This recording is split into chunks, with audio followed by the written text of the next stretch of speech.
ராணிப்பேட்டை மாவட்டம் மேலக்குளம் அரசு மேல்நிலைப் பள்ளியில் சுற்றுச்சூழல் மன்றத்தின் சார்பாக பல்லுயிர் தன்மை பூங்கா அமைக்கப்பட்டது.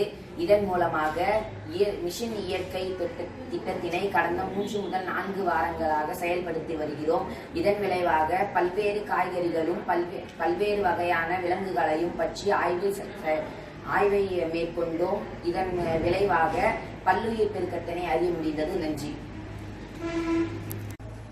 ராணிப்பேட்டை மாவட்டம் மேலக்குளம் அரசு மேல்நிலைப் பள்ளியில் சுற்றுச்சூழல் ஒருங்கிணைப்பாளராக செயல்பட்டு வருகிறேன்.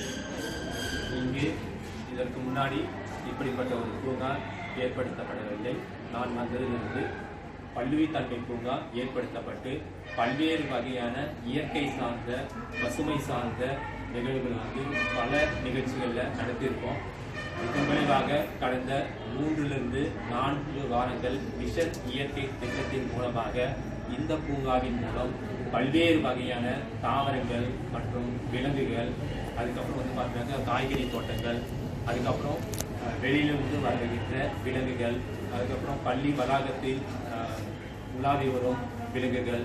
ஸோ இப்படி பல ஆய்வுகள் பல கோணத்தில் நாங்கள் செயல்படுத்தி வந்தோம். கூட இந்த மாணவர்களும் உடனிருந்து ஆய்வினை மேற்கொண்டனர். சில விலங்குகள் நாங்கள் பார்க்கவே இல்லை, ஆனால் இந்த திட்டத்தின் மூலமாக சில விலங்குகளுடைய புறத்தோற்றங்கள் மாறுபட்டு இருப்பதை இந்த பூங்காவின் மூலம் நாங்கள் கண்டறிந்தோம். ஸோ இன்னும் காலங்கள் நிறைய டைம் கிடைச்சதுனாக்கா இன்னும் பல ஆய்வுகள் மேற்கொள்வதற்கு நாங்கள் தயாராக இருக்கிறோம். மாணவர்கள் தயாராக இருக்கிறார்கள். அதே நேரத்தில் நிறைய விலங்குகள் வரும்போது உதாரணமாக பார்த்தாக்க இந்த பள்ளிக்கு உள்ள வரும்போது மல்லியினமாகட்டும் அல்லது பூச்சி இனங்களாகட்டும் அல்லது பாம்புகளாகட்டும் அல்லது குரங்குகள் மற்ற விலங்குகளாகட்டும் இங்கே தாவரங்களோடு ஒன்றிணைவதை நாம் பார்க்க முடிகிறது.